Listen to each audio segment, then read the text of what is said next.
YouTube people. I'm here with Press. Yeah, press. Kfir, is that correct? Yeah, it's almost. Kfir. Wobbly cable again. Yeah. Kfir. And then Okayon. Because you're from Israel. You have to. You have to. Okayon. Kfir Okayon. Yeah. See? Hold on.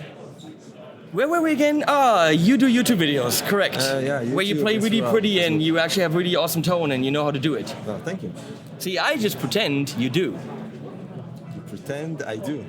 Well, I pretend to play, you actually play. No, he knows how to play. Yeah, I heard him. You do, it's like this, you put your fingers on the thing and you do. So, I've seen you with the B&G guitars. Yeah. Because- they're from Israel. Yeah. So am I. So. That makes sense, you know, support your friends and neighbors. Yeah, absolutely. And then it also really helps that they're really awesome. Yeah, they sound great. You know, that vintage feel. So if you could pick any of them right here, which one would you go for? I'll go with the zero coat, of course. Just look at it. The wood top is amazing. Because of the model or because of the wood? Because of the wood. No, just from seeing. Visually, okay. Yeah, visual. But it speaks for itself, I think. Yeah, but we don't have any of the plug-in again. That's okay. Pretty is enough. Yeah. I mean, that works in our channels, right? Pretty is enough. Pretty is That's why people watch.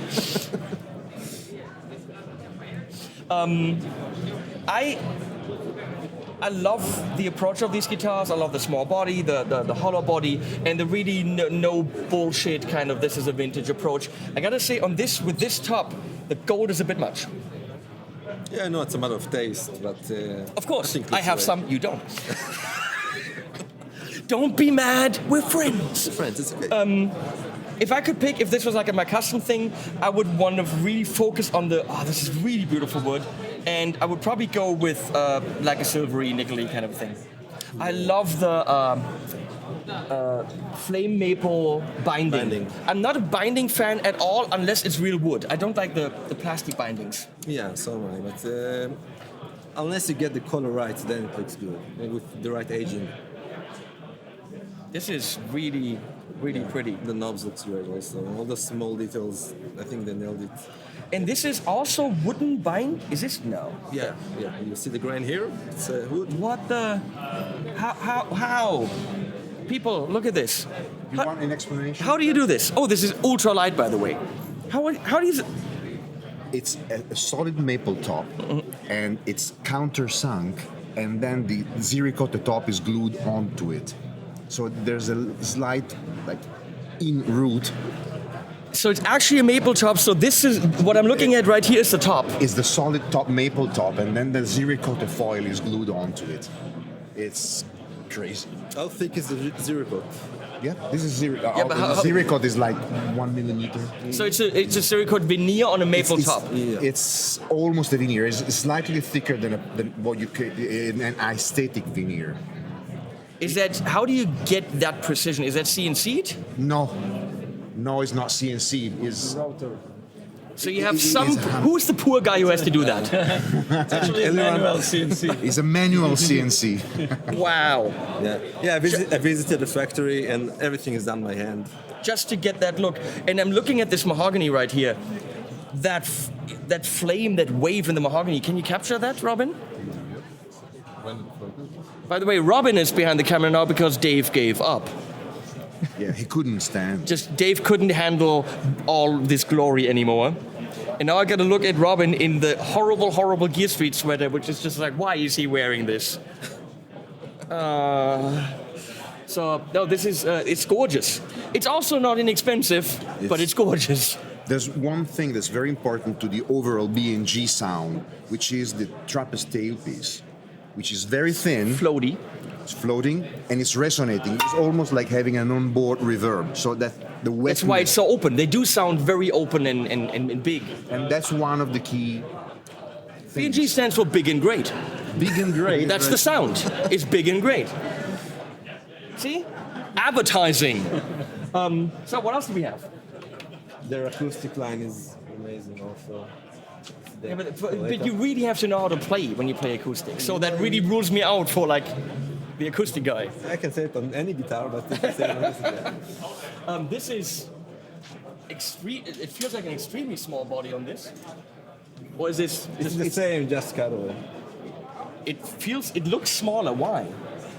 Is it a shorter scale? It's the sunburst. No, it's exactly the same. Really? The Wait. sunburst pictures. This is so strange. It looks extremely smaller.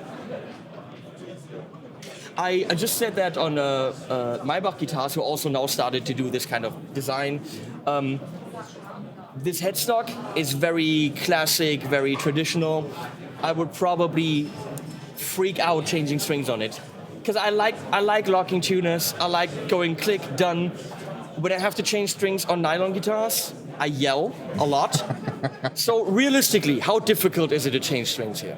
Once you get used to that, it may take a few more minutes, but it's not impossible. It's a payoff that you have to do to get that headstock. Is there any tonal benefit to that headstock? No. You just No. wanted to be cool and different, right? Because we are. BNG stands for cool and different. No. Big and great.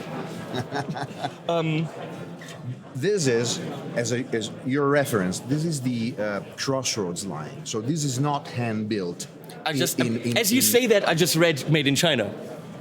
But the feel you get, the look you get, the quality you get, doesn't speak Chinese at all. If you hadn't said that, and if it didn't say that here, feel-wise and everything, I actually really wouldn't have noticed. Yeah. I would not have. This goes for a street price of less than 1,600 euros, including VAT. So it's really, really, really interesting. It might be a tough sale to say, well, made in China 1600, because for a lot of people that doesn't go together. But as we can see with Eastman, really high-end products, China doesn't mean cheap or bad. It just means made in that country, period. Exactly. Yeah. Nowadays, you can have anything out of China. It depends on what you ask. If you ask for... This is a good phone. Where's that made? Yeah, exactly. Wait, where's that camera made again? Nah. Probably made in China. Robin is looking for the sticker. So it's really a matter of by the cage. what you look for, Yeah. what you ask for. And the factory you work with. I mean, you don't just like phone it in, hey, we need some B&G guitars to ship them tomorrow. You probably went there and you vetted them and you taught them how to do this. Exactly. Okay, under 1600, because the Israeli models are not under 1600. The handmade, yeah. Yeah. They start, let's say, from 4,000 and up. Oh, beautiful stuff. Probably not for the modern gent player. Right? Probably. Probably not. That's a great blues machine. So when's the 7 and 8 string gonna come out? Not next week. But you know, and you, Rob Scallon and Jared Dines, and Stevie T, you won't watch this. But you know that if they built an 8-string B&G, you would play the shit out of it and you would get millions of views. You guys know that. Why is it sticking? So for the views, you might want to think about it. It's a stupid project, but that's what people go for. The 8-string B&G, only one exists? Oh yeah, only one. Only one will ever exist, but you know it's gonna get clicks. Yeah. But I'm thinking these are so resonant and so big. I imagine if we go to that low F sharp, it would be humongous, right? It would be huge. Come on, Fear. Come on. It can be. It can be even too much. It can be. You can lose clarity and focus. That's the reason why our rock-oriented line, which is the stepsister, and you distinguish because it's like 16 frets out of the body instead of 14 frets out of the body, and has the flat headstock. Yes. The stepsister is also available as a solid body or as a hollow with covered Fs.